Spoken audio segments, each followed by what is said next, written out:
It was the worst of times, it was the best of times. Well, when speaking about TWSBI, it can really only be the best of times. But the problem is choosing between the TWSBI Diamond 580 and the TWSBI Eco. They're similar pens in many ways, but they also have some very distinct differences.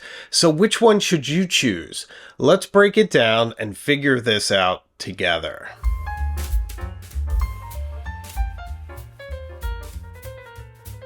Now let's touch on the background of TWSBI. TWSBI was founded in 1959 as Toshin Precision. They produced OEM components for other pens, and then some 60 years later they decided to produce their own fountain pen, and they renamed themselves as TWSBI. So have you ever been curious about where the TWSBI name comes from? TWSBI's name stands for the phrase Hall of Three Cultures, San Wen Tong in Chinese. The character Wen translates into language and culture. The phrase San Wen Tong also brings to mind the Hall of the Three Rare Treasures, which was a work created by Emperor Qianlong as a memorial to three great masterpieces of Chinese calligraphy. So if you turn San Wen Tong into an acronym and reverse them into TWS, and then add the last letters BI, it means writing instruments. So it's a very enigmatic name that is full of history and meaning, and it has that interesting twist in it. TWSBI's first pen that they released was the TWSBI 530, and they refined it further into really the flagship of their brand, the TWSBI 580.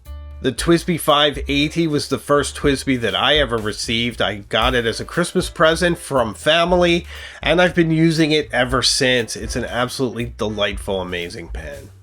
In 2015, the TWSBI Eco was released. It has many similarities with the 580, but some serious differences as well. So now, you need to decide whether or not the TWSBI Eco is just a budget-friendly version of the Diamond 580 or a unique and magnificent pen in its own right. Let's see.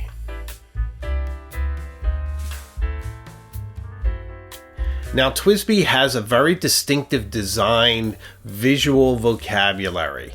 You know immediately when a pen is a TWSBI. More often than not, they're demonstrators, but there's certainly a transparent component to it. Except for the Kai pen, which takes their design in a different direction. So when you look at both of these pens, it's clear that they're TWSBIs. It's clear that they are somewhat similar. They're both demonstrators at their most basic model level. It's clear that the 580 is slightly longer, but it is very slight, and it looks more refined. Certainly has a little bit more embellishment and a little bit more beauty to it. These pens are very utilitarian, and they seem to place function over form. But oh, what function! So in this case, I think that balance is certainly worth it. The Eco almost has a bit of brutalist look about it. It's very clear, cylindrical, and very no-nonsense. Whereas the 580 has the faceted barrel and a little bit more slope, elegance, and refinement to its cap. So that certainly elevates the 580 from a design point of view. Let's go through some of the specific differences of these pens, and let's start with the clip. First, with the TWSBI Eco, the clip is actually lovely. It seems to be refined down in an almost modernist approach to the essence of a clip with not much embellishment. Nevertheless, it is hollowed out in the center, probably to make it lighter, and it has a nice curve at the end. It's very functional, it's very secure to the pen, it works magnificently at clipping to your clothing and anything else. On the Diamond 580, the clip is much more elegant, much more refined, more of a gentle curve, more of a gentle bite as you clip it onto something. It is also anchored very well to the cap, but it certainly is much more aesthetically pleasing if you like that more refined, streamlined style. So in rating these clips, it's really a toss-up for me. It certainly does look a bit more elegant if that's your goal on the 580, but I like the no-nonsense clip on the TWSBI Eco.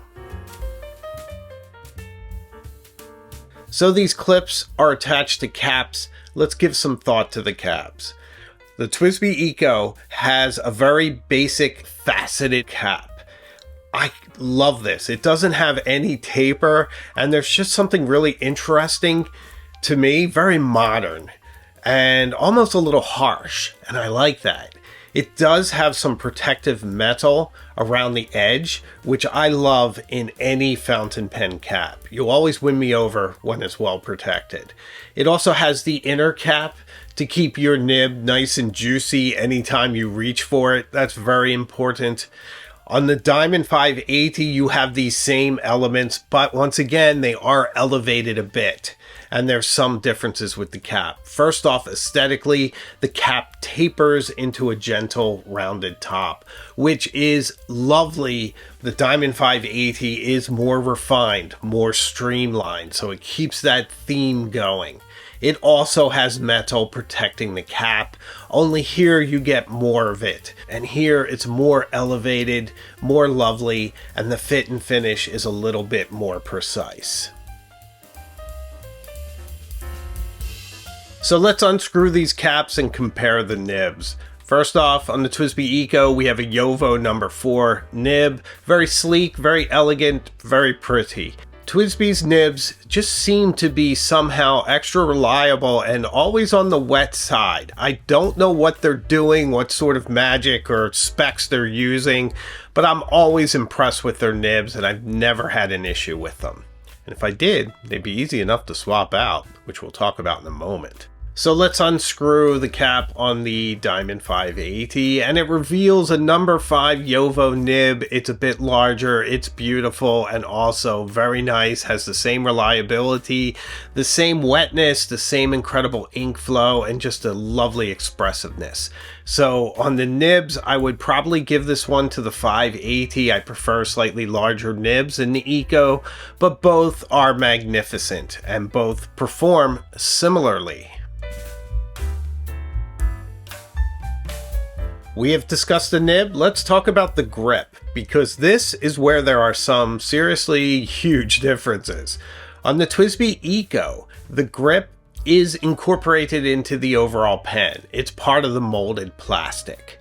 On the Diamond 580, you can unscrew the grip and swap it out with other pens, which is very easy to just unscrew it, get the feed and the nib all in one elegant piece. It's very easy, very convenient.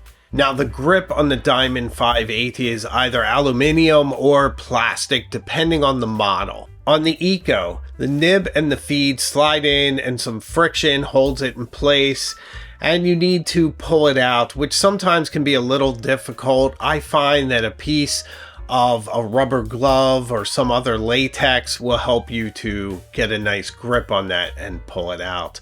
But you do want to mind the fins of the feed. You don't want to bend them or break them, certainly for aesthetic reasons. And to be honest, I really don't know what would happen if they were damaged. I've never done it myself, and I've only heard varying stories from other people. So if you have first-hand knowledge of damaging the fins on a feed and it had any consequence, please let me know in the comments. I'd love to hear.